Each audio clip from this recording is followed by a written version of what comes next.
Do you want to be lending it money, or do you actually want to be an equity partner in the investment?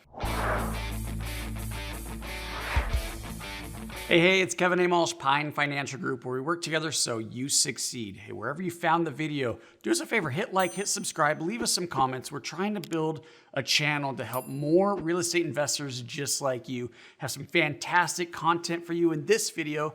Mr. Brandon McKnight, my good pal's here with me. We want to talk about the differences between equity funds and debt funds.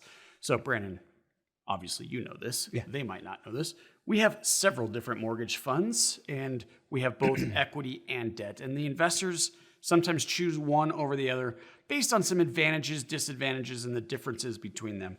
So let's go through some of the differences between debt funds and equity funds. Sounds good. Let's do it. The first major difference, and this is a question we get all the time, right, is, okay, I'm not sure of my own personal financial situation, so I'm trying to figure out which fund is better for me. And one of the things I talk to them about is, all right, well, in a debt fund, you are a creditor to the entity, right? You are lending money to the entity, right? So in our fund, we issue a promissory note. It's basically saying we promise to pay you back these funds. You are a creditor. In the other funds, you are an equity investor. So you are an owner in that fund. So that's a real big distinguishable difference in terms of the role you want to play in that entity. Do you want to be lending it money, or do you actually want to be an equity partner in the investment?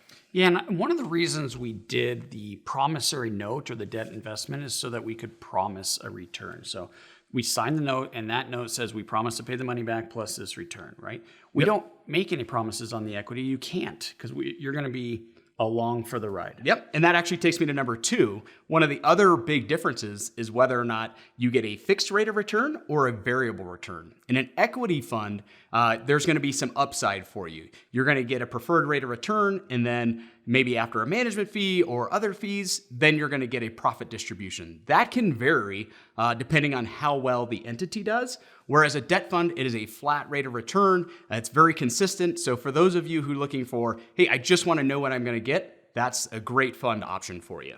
All right, so those are two fantastic differences. Both sound pretty amazing to me, I got to be honest with you. Yep, they're both great options. What's another difference? So the last primary difference, and this is a big one for investors in terms of their tax filing. In a debt fund, you're going to get a 1099 INT, interest income. That is very consistent. The delivery of that 1099 INT typically comes out before the end of January, so you can get your taxes filed very early. For those of us who are used to investing in real estate deals, the equity fund is going to be a K1. That's not going to come to you until March, the middle of March typically. There are deadlines for both.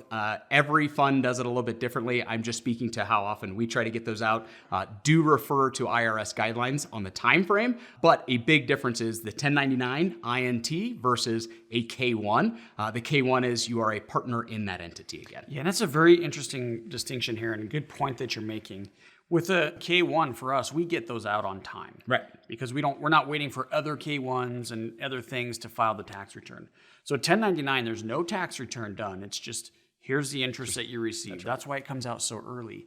The K1, you have to actually file the tax return for the entity before you could issue those K1s, which makes it very difficult. And as you mentioned, in real estate deals, if there's entities involved, a lot of times there's K1s and they come up pretty late. Absolutely. A lot of investors I talk to, those K1s, a lot of people with that end up filing an extension because they're waiting. So when I talk to investors, I do talk about that and whether or not, hey, when are you looking to file? That might be a good indicator of which fund you want to be in.